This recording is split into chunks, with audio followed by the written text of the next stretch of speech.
पंढरीची पायी वारी ऐसा सुख सोहळा स्वर्गी नाही।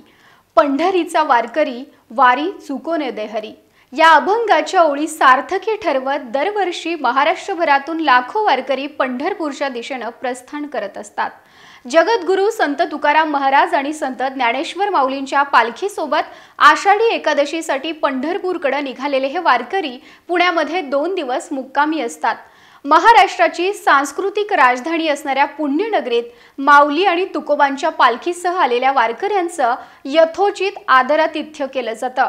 ही पुण्यातली वारी आणि वारीतलं पुणे नेमकं कसं असतं या संदर्भात फॉर द पीपल न्यूजने केलेला हा स्पेशल रिपोर्ट।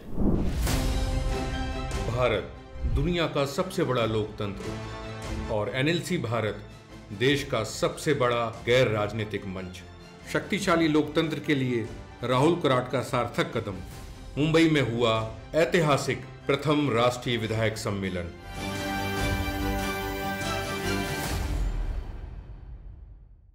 महाराष्ट्रातील वारकरी ज्या वारीकडे लक्ष लावून असतात ती वारी आता सुरू झालेली आहे। ज्ञानोबा माऊली आणि जगद्गुरू संत तुकाराम महाराज यांची पालखी सध्या पुण्यात वास्तव्याला आहे आणि आपण सध्या पुण्यातील निवडुंग्या विठोबा मंदिर या ठिकाणी आहोत। या ठिकाणी संत तुकारामांची पालखी जी असते ती विसाव्याला असते आणि या ठिकाणी जेव्हा पालखी ही पुण्यात येत असते त्यावेळेस पुण्यातलं वारीचं वातावरण कसं असतं याचा सगळा आढावा आपण या व्हिडिओच्या माध्यमातून घेणार आहोत। पुण्यात आल्यानंतर जगद्गुरू संत तुकाराम महाराजांची पालखी विसाव्यासाठी नाना पेठेतील निवडुंग विठोबा मंदिरात मुक्कामी असते। तुकोबांची पालखी या ठिकाणी विसावा घेत असते। यामागे मोठा इतिहास आहे, तो आपण मंदिराच्या विश्वस्थांकडून जाणून घेऊयात।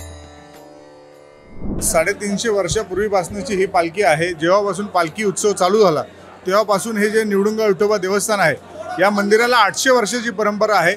तुकाराम महाराजांचे जे चिरंजीव होते नारायण महाराज यांनी जो उत्सव सुरू केला त्या उत्सवामध्ये पालखी इथं तेव्हापासून पालखी या ठिकाणी विसावते। ज्ञानेश्वर माऊली ज्यावेळी पंढरीच्या दिशेने पायी निघाले होते त्यावेळी त्यांनी पुण्यातील भवानी पेठेतील विठ्ठल मंदिरात मुक्काम केला होता। याच घटनेमुळे भवानी पेठेतील विठ्ठल मंदिरात प्रतिवर्षी ज्ञानेश्वर माऊलींची पालखी विसावा घेत असते। या मंदिराला पालखी विठ्ठल मंदिर म्हणूनही ओळखलं जातं। पालखीचा असा इतिहास आहे की ज्ञानेश्वर माऊली जेव्हा आळंदीवरून निघाले तेव्हा ते इकडं आपल्या मंदिरात 1 दिवस थांबले होते। त्या हिशोबाने आपली पालखी तीच प्रथा जवळ हे करत करत आपली पालखी इथे थांबली। या पालख्या आणि त्यांच्यासह अनेक वारकरी ज्यावेळी पुण्यात येत असतात त्यावेळी विविध व्यक्ती किंवा संस्थांच्या माध्यमातून या वारी सोहळ्यात मोफत औषधोपचार दिले जातात। तर अनेक जण विविध पद्धतीने वारकऱ्यांची सेवा करत असतात। यामध्ये अनेक न्हावी बांधव वारकऱ्यांची केस कापून देतात। अनेक चर्मकार बांधव पायी चालणाऱ्या वारकऱ्यांच्या चपला शिवून देण्याचं काम करतात।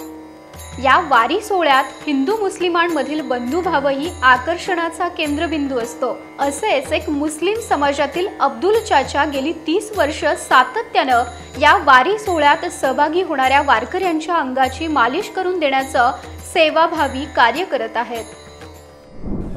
वारकऱ्यांची सेवा करताना 30 वर्ष झाले। सर्व धर्मीचे येते, कोणाला विचारत नाही कोणत्या जातीचे आहे काय। आपल्या आला दुखला म्हणलं की लगेच करून पाठवून देते। ज्ञानेश्वर माऊलींची पालखी विसाव्यासाठी थांबत असते। या जागेचा इतिहास पाहिला तर ज्ञानेश्वर माऊली ज्यावेळेस पंढरपूरला जात होते त्यावेळेस त्यांनी या ठिकाणी विसावा घेतला होता, त्यामुळे ही पालखी या ठिकाणी थांबत असते।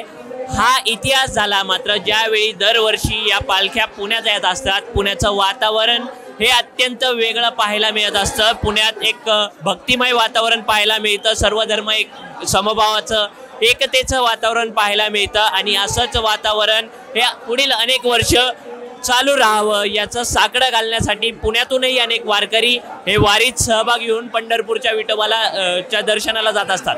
कॅमेरामन रोहित वनकट्टेसह मी Pranav Damale for the People News Pune.